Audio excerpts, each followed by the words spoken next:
If you're invested in General Motors, Ford, or Stellantis, it's time to get out of it, guys. It's going to be a road to hell for you, and I don't want you to go through any pain. So please, even if you've been one of those people who are sending me these abusive messages, even you guys, get out, save yourself. Warren Buffett even dumped the stock. Look at it. I mean, Warren Buffett owned GM for 10 years. Finally said, enough's enough. Maybe Mary Barra wasn't Person of the Year after all, at least not according to Berkshire Hathaway. Guys, this is why things are about to go really badly for these companies. Hello, my friends. Welcome to the channel. I'm Sam Evans. You're watching The Electric Viking. Great to have you with us. And Detroit are making a critical error. It's not really just Detroit's fault, though. It's partly Donald Trump, Elon Musk. They are putting Detroit in a position where, they think they should do this, but it is also Detroit. They are making their bed and they're going to have to live in it. They're the ones making the ultimate decision here. So let's not pretend as though they aren't in charge of their destiny, because they are. The Detroit Big Three are delaying major models. Their focus is shifting from EVs to hybrids and internal combustion engines. That is a critical error. Now, one analyst is saying that the industry is going to see a short-lived resurgence of V8 models. I don't know if you know this, but General Motors decided last year to invest hundreds of millions of dollars into new versions of V8 engines. Why? The buyers of these cars are usually so stupid they wouldn't know the difference. Honestly, they're not that bright and they don't care. I've never met someone driving a V8 who goes, "Oh, mate, have you got the new version? Yeah, it's got 1% improvement in fuel efficiency, mate." They don't care. They really don't. I don't know, General Motors, why they'd come up with the idea that it was a good decision to spend, I think it's actually $1.1 billion on new V8 engines. That is just throwing money down the toilet. Now, that's Inside EV's Person of the Year right there, Mary Barra, who made that decision. I'm really not sure why they did make that decision. Anyway, the Detroit Big Three are reportedly delaying a significant number of upcoming models, in particularly electric cars, as they shift away from EV development towards hybrids and internal combustion engine vehicles. These changes are partly due to slower than expected growth in the EV market and policy uncertainty under the Trump administration. I think the EV market would have grown significantly this year in the US, would have. And this is really playing into Elon Musk's hands. This is what he wants them to do. And this is not me criticizing him or liking him, just saying what he's obviously doing, clearly. Remove incentives, because then we can crush these idiots. That's basically what Musk is doing. It's a pretty smart move. I mean, it's not good for us. I would much prefer if this wasn't happening. I'd prefer incentives to stay around. That's what's going to happen. Basically, General Motors and Ford, they're so reactionary. They're not thinking of the future. Where do we need to be in 10 years from now?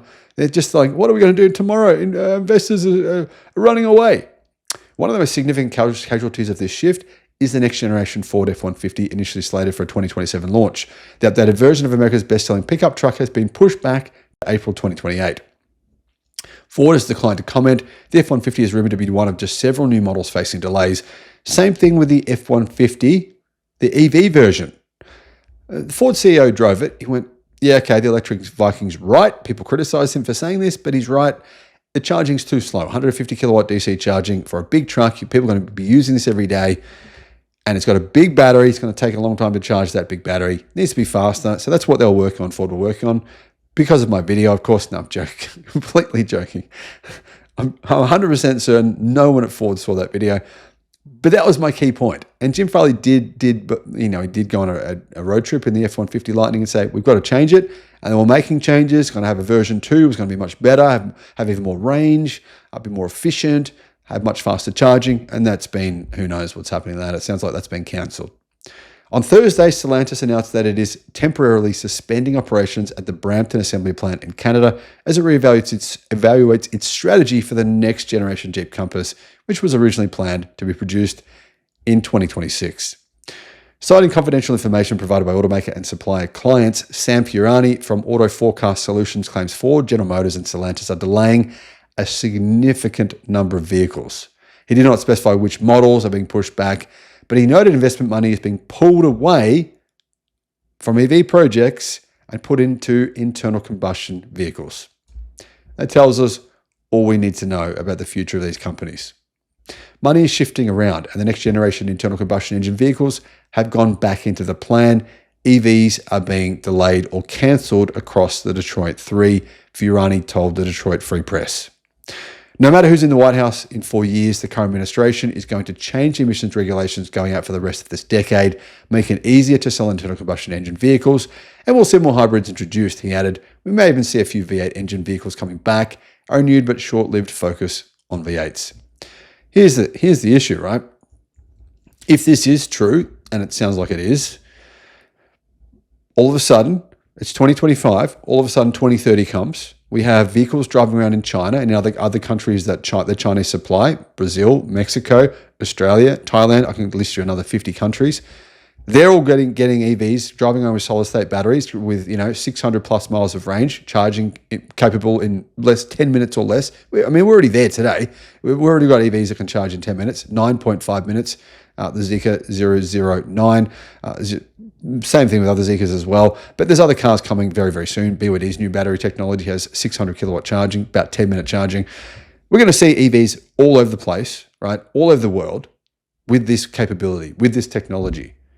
But the US, I don't know if Tesla's going to be producing it. Maybe they will. But if they're not, no one. There's going to be nothing in the US. What are you guys going to have? You're going to have basically your car market is going to be like Russia. You're going to be like taking the crap from China. Russia takes the crap from China. They do. Have a look at the car sales in Russia. They basically take all the cheap, crappy cars that the Chinese don't want. That's literally true. Russia is a dumping ground for Chinese products. I'm not saying the US will become a dumping ground for Chinese products, but your own products being manufactured in your own backyard is simply going to be technologically dated, archaic, old. If you're just going to invest in internal combustion, that's the inevitable outcome of this. There's no other outcome. What's going to happen? Are these companies going, we're working on new technology like the Chinese to try and keep up? Or are they saying we're going to do the complete opposite, which means we're going to fall behind? Well, there's no alternative other than to fall behind. General Motors has not officially commented on these reports, which anytime they don't comment on these reports means they're confirming that it's correct. We know that. Anytime these companies don't provide a statement saying, no, that's not true, it means they're basically admitting to these reports being true. Shortly after Donald Trump took office, the president signed an executive order to scrap the Biden administration's push for 50% of all new vehicles sold in the US to be electric by 2030. It doesn't really make a lot of difference, though, to what these automakers should be doing. Here's frequently they referred to this goal as an EV mandate, even though it wasn't never a mandate, and is reportedly considering eliminating subsidies that favor EVs over other technologies, including the $7,500 federal EV tax credit. I think it is only a matter of time before that is eliminated. Additionally, US Secretary of Transportation Sean Duffy has directed the National Highway Traffic Safety Administration to review and potentially revise fuel economy standards to align with the administration's pro-oil stance, according to the Associated Press. Now, this is the tip of the iceberg. I haven't mentioned things like Ram. Remember Ram was going to make an electric truck? They changed that. They scrapped that. Now they're just making a so-called self-charging truck, basically a plug-in hybrid. So all the money these companies have invested into this technology, we're talking billions of dollars. A very large sum of that will have been wasted because by the time they pick up on these projects, if they actually do, this tech is going to be ancient and old school. They're not working on it, building cars now, increasing their EV sales, growing market share. They're just going back to what they know. Let's go back to the good old days, boys. Remember when we sold those big V8s and we made tons of money from the idiots who wanted to pay crap tons of money for fuel? Let's just go back to those days. That's what they're doing. It's only going to play out one way. The world is moving towards artificial intelligence, automation, super high energy density batteries and super fast charging, computers on wheels. That's, if you like it or not, doesn't matter. That's where everything's going. If Detroit and the United States is choosing to go back to the days of the agrarian farming, you know what I mean, I'm exaggerating, but you get my point, then really they are doomed. There's no other possible alternative. Now, yes, they may continue to sell cars in the United States, but everywhere else, well, that's going to be gone. China, gone. Brazil, gone. Australia, gone. Mexico, well, they've already lost half of Mexico. You get the picture. This is where things are heading for them. And really, this is really going to be bad for Americans in general because your automotive industry is so crucial to your economy. It's huge. Your manufacturing base in the automotive industry is still massive. You still export a lot of cars. I think that is about to disappear.